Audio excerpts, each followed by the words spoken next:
Hello and welcome. स्वागत है आपके मेरी YouTube channel hashtag ICC study point पे। आज के वीडियो पे हम देखने वाले हैं आईसीसी क्लास 10 हिस्ट्री के थर्ड चैप्टर जिसका नाम है objective and methods of the early nationalist, जिसे हम first phase of national movement के नाम से भी जानते हैं।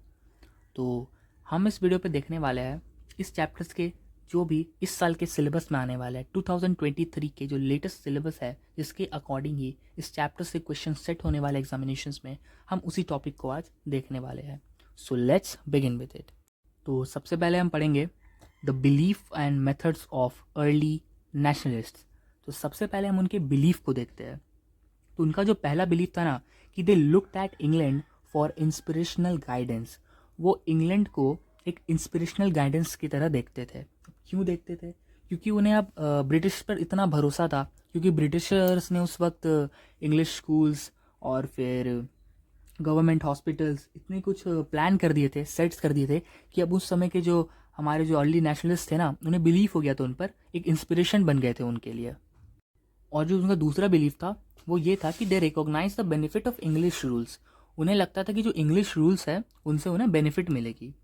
और आते हैं हम आप सबसे मेजर बिलीफ पे। तो उनका जो सबसे मेजर बिलीफ था कि उन्हें सरकार पर इतना भरोसा था कि उन्हें लगता था कि सरकार उनकी ज़रूरतों पर बातचीत करेगी और उनकी मांगे जो है वो पूरी करेगी। ओके, तो लेकिन फिर अब बात ये हुई थी कि वो अपनी बातें, अपनी मांगे सरकार तक पहुंचाए कैसे, अपनी आवाज़ को बढ़ाए कैसे।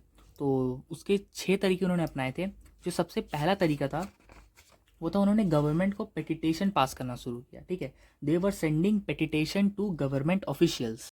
दूसरा था रिजोल्यूशंस और तीसरा जो था वो था मीटिंग। उन्होंने क्या किया, मीटिंग करवाना शुरू कर दिया। टाउन्स में, सिटीज़ में, कंट्री साइड्स में मीटिंग करवाना उन्होंने शुरू कर दिया। चौथा था उन्होंने पैम्पलेट्स और लीफलेट्स को डिस्ट्रीब्यूट करना शुरू कर दिया। मतलब they were distributing the pamphlets and leaflets to among all the peoples. ठीक है, चौथा था they were preparing memorandum for the government committees. ठीक है, जो पांचवा था वो था delegation of leading of politician to England. ठीक है, और एक बात कि जो memorandum of petition were formally address to the government, वो सभी जो थे ना वो गवर्नमेंट को एड्रेस किए गए थे। और जो उन लीडर्स का एक बिलीफ था कि वह सोचते थे कि अगर एक बार जो सरकार है अगर उनकी बात से कन्विंस्ड हो गई ना, तो उनके जितने भी डिमांड्स है वो आज नहीं तो कल बुरे हो ही जाएंगे। मतलब वो सोचती थी कि अगर एक बार हमने सरकार को कन्विंस्ड कर लिया, अपनी बातों में फंसा लिया, तो हमारी जो मांगे हैं वो आज नहीं तो कभी और पूरी हो ही जाएगी। अब देखते हैं दादा भाई नारोजी और उनके कुछ कंट्रीब्यूशंस के बारे में। तो सबसे पहले जानते हैं कि दादा भाई नौरोजी कौन थे। तो दादा भाई नौरोजी 4 सितंबर 1825 को एक पारसी परिवार मुंबई में उनका जन्म हुआ था। He was one of the pioneer Indian statesman. ठीक है, he was also known as the great old man of India. यहाँ पर आपसे क्वेश्चन पूछा जा सकता है कि who was the great old man of India, तो आपको लिखना है Dadabhai Naoroji was the old grand old man of India. ठीक है, he was also appointed professor of mathematics in the Elphinstone college Bombay. ठीक है, उन्हें एक मैथ्स का प्रोफेसर अपॉइंट किया गया था एल्फिस्टन कॉलेज में। अब हम देखते हैं उनके कुछ कॉन्ट्रीब्यूशंस के बारे में। तो Indian unofficial ambassador to England, वो एक इंडिया के एक अनऑफिशियल एम्बेसडर थे इंग्लैंड में। अब कैसे थे वो जान लेते हैं। Because he founded the East India Association in 1866। उन्होंने ईस्ट इंडिया एसोसिएशन को खोजा था 1866 में। ठीक है, he was the first Indian to have won a seat in 1892 in the British House of Commons. वो पहले भारतीय थे जिन्होंने एक सीट जीता था ब्रिटिश हाउस ऑफ कॉमन्स में। और तीसरा कि उनके एफर्ट के वजह से ब्रिटिश सरकार को एक रिजोल्यूशन पास करना पड़ा जिससे आईएससी एग्ज़ाम, मतलब इंडियन सिविल सर्विस एग्ज़ाम को दोनों भारत और इंग्लैंड दोनों में ही कंडक्ट कराने का आदेश था। अब देखते हैं उनके दूसरे कंट्रीब्यूशन को। So he was a founder of Indian National Congress. तो इंडियन नेशनल कांग्रेस के भी फाउंडर थे और वो इंडियन नेशनल कांग्रेस के 3 बार प्रेसिडेंट बने थे। He become thrice the president of Indian National Congress in 1886, 1893 and 1906। ये डेट्स आपको याद रखने होंगे, ईयर्स, क्योंकि आपसे पूछा जा सकता है in which year he become the presidents. तो आपको याद रखने की पहली बार में 1886 में बना था, दूसरी बार 1893 में और तीसरी बार 1906 में। लास्ट है कि that he also pass the resolution in 1906 Kolkata session was swadeshi swaraj boycott and natural education. उन्होंने एक रेजोल्यूशन भी पास की थी 1906 में कोलकाता सेशन में, जिसमें था लिखा हुआ था कि हम अपने देश का बनाया हुआ अपने खुद से इस्तेमाल करेंगे, जो विदेशी कंपनी है, जो बाहर की कंपनी, उन्हें बॉयकॉट करेंगे और अपना खुद का एजुकेशन सिस्टम इटैब्लिश करेंगे। तो दादा भाई नौरोजी के बारे में कुछ मेजर कॉन्ट्रीब्यूशन यही थे। अब बढ़ते हम अपने अगले टॉपिक पे। अब देखेंगे हम सुरेंद्र नाथ बनर्जी के बारे में और उनके कुछ कॉन्ट्रीब्यूशंस के बारे में। तो जानते हैं पहले सुरेंद्र नाथ बनर्जी के बारे में। So Surendra Nath Banerjee was born on 1848। He was also called the Indian Burke. अगर फिर यहाँ पर आपसे पूछा जा सकता है कि who was known as the Indian Burke, तो आपको लिखना होगा Surendra Nath Banerjee was known as Indian Burke. ठीक है। He was graduated in 1868। उन्होंने अपनी ग्रेजुएशन 1868 में पूरी की थी। He was successfully passed the ICS exam and appointed assistant management of Sylhet. तो उन्होंने इंडियन सिविल सर्विस की एग्जाम भी पास की थी। He was dismiss from the service in 1973 और सर्विस से उन्हें 1873 में डिसमिस भी कर दिया गया था। He was appointed professor of English. वो प्रोफेसर भी थे इंग्लिश के। And he was started a school इन 1882। उन्होंने एक स्कूल भी स्टार्ट किया था 1882 में, जो आगे जाके कॉलेज में बदल गया। अब जानते हैं उनके कुछ मेजर कॉन्ट्रीब्यूशन के बारे में। तो उनका सबसे पहला कंट्रीब्यूशन था फाइट अगेंस्ट इनजस्टिस एंड रिपर्शन। वो जस्टिस के लिए लड़ते थे, मतलब उन्हें सिर्फ जस्टिस चाहिए था, लोगों के जस्टिस के लिए वो लड़ते थे। ठीक है। जहाँ पर भी इनजस्टिस होता था वहाँ पर जाके वो जस्टिस दिलाते थे।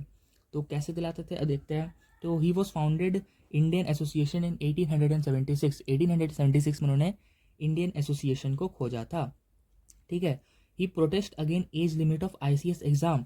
ब्रिटिश ने क्या किया था ना, ब्रिटिशर्स ने जो इंडियन सिविल सर्विस के एग्जाम एज होती है, एज क्राइटेरिया, उसे 21 से घटा के 19 ईयर्स कर दिया था। तो ये सुरेंद्र नाथ बनर्जी को अच्छा नहीं लगा था, इसलिए उन्होंने जाकर वहाँ पर प्रोटेस्ट किया था कि एज लिमिट कम क्यों किया गया है इंडियन सिविल सर्विस एग्जाम के लिए, ये 21 ही होना चाहिए। तो इससे क्या हुआ, उनकी ही प्रोटेक्शन से वो एज को वापस 19 से 21 कर दिया गया। ठीक है।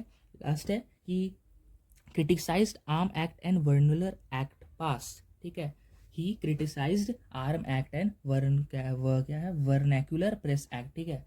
अब आते हैं उसके दूसरे मेजर कंट्रीब्यूशन में। इनका दूसरा मेजर कंट्रीब्यूशन था कि he argued with Indians to boycott foreign goods and he supported swadeshi movement. ठीक है। इन्होंने अपने देश के लोगों के साथ आर्ग्यूमेंट किया, मतलब बहस किया कि आप जो बाहर की चीज़ इस्तेमाल कर रहे हो, आप अपना देश का बनाया इस्तेमाल करो और जितने भी विदेशी कंपनी हैं उन्हें बॉयकट करवाओ। And he also supported swadeshi movement, और वो स्वदेशी मूवमेंट को भी सपोर्ट करते थे। तो अभी हमने देखा सुरेंद्र नाथ बनर्जी के बारे में और उनके कुछ मेजर कंट्रीब्यूशन के बारे में। अब हम बढ़ते हैं अगले टॉपिक पे। अब हम देखेंगे गोपाल कृष्ण गोखले और उनकी कुछ कंट्रीब्यूशंस की तरफ। तो सबसे पहले जानते हैं गोपाल कृष्ण गोखले कौन थे। So Gopal Krishna Gokhale was best known as political guru of Gandhi. उन्हें पॉलिटिकल गुरु ऑफ गांधी के नाम से भी जाना जाता था, क्योंकि वो भी अहिंसा के प्रति, तब हिंसा नहीं करते थे, अहिंसा पे खड़े थे। ठीक है, हिंसावादी थे वो भी। So he was born in 1866 at Kolhapur in Maharashtra. उनका जन्म 1866 कोल्हापुर में हुआ था, महाराष्ट्र में जो कि है। ठीक है। He graduated from Elphinstone college Mumbai in 1884। वही एल्फिस्टन कॉलेज जो दादा भाई नौरोजी ने, जहाँ पर मैथमेटिक्स पढ़ाया करते थे, उसी एल्फिस्टन कॉलेज से ये ग्रेजुएट हुए थे। ठीक है। He become professor of history and economics at the Ferguson college Poona. उन्होंने प्रोफेसर थे वो हिस्ट्री और इकोनॉमिक्स के फर्गुसन कॉलेज में, जो कि पूना में थे। Okay. In 1904 he was awarded the title of CIE champions of the Indian empire. ठीक है।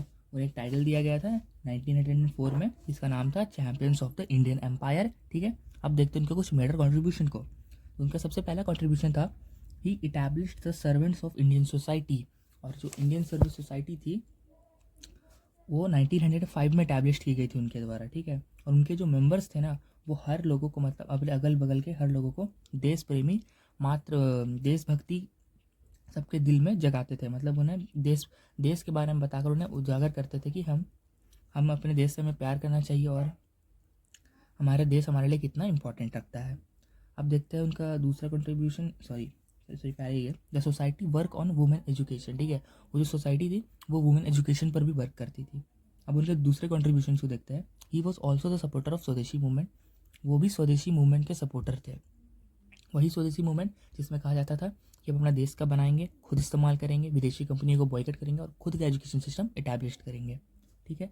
ही वॉज एडिटर ऑफ सुधारक पूना सार्वजनिक सभा। ठीक है। वो एडिटर भी थे सुधारक पूना सार्वजनिक सभा के। तो हमने देखा गोपाल कृष्ण गोखले और उनकी कुछ कंट्रीब्यूशंस के बारे में। तो यहीं पर हमारा ये चैप्टर ख़त्म हो गया है, first phase of national movement. तो अब अगर इसके आगे जो भी कुछ हुआ था वो second phase of national movement में हुआ था। तो यहीं पर वीडियो ख़त्म होती है। अगर आपको मेरी वीडियो पसंद आई है तो वीडियो को लाइक करना, चैनल को सब्सक्राइब करना और कमेंट कर बता देना कि आपको मेरी एक्सप्लेनेशन कैसे लगी।